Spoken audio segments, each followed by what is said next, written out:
Berapa banyak yang dulu susah melarat, miskin, untuk sesuap nasi pun sulit, tapi begitu dilapangkan Allah rezekinya, tidak menjadi hamba yang bersyukur. Dia lalai, dia sangka itu karena jerih payahnya, dia kufur nikmat Allah Subhanahu wa ta'ala. Tapi siang hari ini, alhamdulillah, ada hamba yang disehatkan Allah, dia tetap bersyukur. Ada hamba yang ditingkatkan Allah rezekinya, dia tetap bersyukur. Ada hamba yang dinaikkan Allah kuasanya, dia tetap bersyukur. La in syakartum, kalau kamu syukuri nikmat itu, la azidannakum, pasti akan kutambah.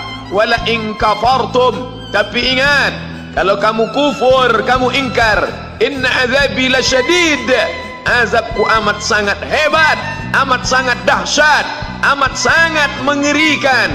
Berapa banyak orang di masa lalu mati dalam azab Allah Subhanahu wa ta'ala. Tapi itulah manusia, diambil dari kata nasya, lupa. Dia tidak pernah ingat apa yang pernah ditimpakan Allah kepada kaum-kaum sebelumnya. Wa ila samud akhahum salihah, kepada kaum Samud diutus Nabi Saleh. Mana mereka sekarang?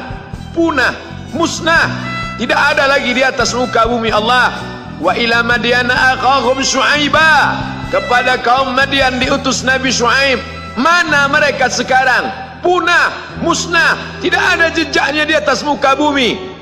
Wa ila adin akhahum huda, kepada kaum Ad diutus Nabi Hud. Tidak satu pun ada di atas muka bumi, tapi orang tetap juga angkuh dan sombong. Memang itulah manusia yang berada di atas muka bumi Allah Subhanahu wa ta'ala. Maka orang-orang yang baik tidak pernah berhenti mengajak kepada kebaikan. Umat ini dikatakan baik bukan karena banyak ibadahnya. Umat ini dikatakan baik bukan karena dia pergi bolak-balik ke kota Makkah Al-Mukarramah untuk haji dan umrah. Allah puji umat ini, kuntum khaira ummah, kalian umat terbaik. Kapan? Bila umat ini disebut umat terbaik? Ta'muruna bil ma'ruf, ketika engkau sanggup mengingatkan saudaramu dalam kebaikan. Pagi ingatkan tentang siang, siang ingatkan tentang petang, petang ingatkan tentang malam, malam ingatkan bahwa esok pagi kita tetap berbuat baik. Wa tanhauna 'anil munkar, larang mereka dari perbuatan mungkar. Maka hari-hari yang sudah kita lewati di masa yang lalu, sanggupkah akan pulang kembali? Pepatah Arab mengatakan lan tarji'al ayyamul lati madat, yang lalu tak dapat terulang kembali. Apakah semua itu berlalu begitu saja? Tidak ada yang percuma, tidak ada yang gratis, tidak ada yang sia-sia. Semua akan diminta pertanggungjawaban di hadapan Allah Subhanahu wa ta'ala. Sejak kita tegak di atas muka bumi ini, sejak kita diberikan nafas, diberikan hidup, diberikan nyawa, maka sejak itu kita ditanya, apa khalaqnakum abatha? Apakah kalian kami ciptakan sia-sia? Apakah kami sangka? Apakah kamu semua menduga bahwa kami menciptakan kamu lalu kamu tidak akan kembali menghadap kami? Semua akan diminta pertanggungjawaban di hadapan Allah Subhanahu wa ta'ala. Tidak ada kata yang dapat terucap dari lidah orang beriman selain ucapan astaghfirullahalazim. Ampunkan segala dosaku di masa yang lalu.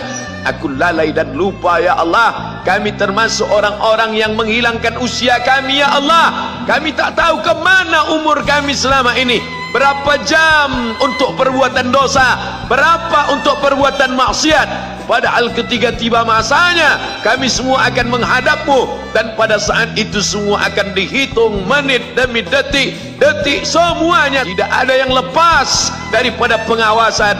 Inna alaikum lahafizin, bersama kamu ada malaikat hafazah kiraman mulia, katibin mencatat, ya'lamuna ma taf'alun, dia tahu semua yang kamu lakukan. Betapa waktu-waktu yang lalu itu tak dapat kita tebus dengan apapun selain kita perbaiki di masa yang akan datang. Tingkatkan kualitas salat berjamaah, tingkatkan membaca Al-Quran, Andai usia kita sudah lanjut, tak dapat kita jemput, maka kita didik anak cucu generasi akan datang menjadi generasi yang Qurani dan Islami. Sab'atun yudhilluhumullah, ada 7 di antara yang dapat naungan Allah. Yauma la dhilla illa dhilluh, hari itu tidak ada naungan kecuali naungan Allah Subhanahu wa taala. Di antara yang mendapat naungan itu adalah syabun, anak muda, nasya'a fi ibadatillah, anak muda yang tumbuh beribadah kepada Allah Subhanahu wa taala. Andai masa muda kita penuh dosa, andai masa muda kita penuh narkoba, andai masa muda kita penuh zina, wal iyadzubillah wa na'udzubillah, jangan sangka Allah tutup pintu taubat. Innallaha la yaghfiru ayyushraka bihi, Allah tak terima taubat orang yang mempersekutukannya. Wa yaghfiru ma duna dzalika liman yasha, tapi taubat selain itu diterima, dibukakan Allah Ta'ala. Mari perbaiki anak menantu, cucu, kawan, sahabat, andai talat, ajak ke jalan Allah Subhanahu wa taala. Itulah salah satu memperbaiki yang masa lalu, kita perbaiki di masa yang akan datang. Di antara tujuan Allah mengapa Dia buat kita masih hidup di akhir tahun ini, ya'lamallahu allazina amanu, Allah menguji siapa yang masih tetap dalam istiqamah iman dan Islam. Tujuan kedua, mengapa Allah buat kita hidup sampai hari ini? Wa yattakhidha minkum syuhada, wa yattakhidha minkum syuhada, Allah ingin melihat siapa di antara kita ini yang layak untuk menjadi syuhada. Iskariman, hidup mulia, au mutsyahidan, atau mati syahid. Pilihan orang Islam tidak banyak. Kalau hidup, hidup mulia. Kalau mati, mati syahid. Jangan hidup hina, mati terlunta-lunta, tidak diterima Allah Subhanahu wa taala. Hidup mulia atau mati syahid dipersaksikan oleh para malaikat.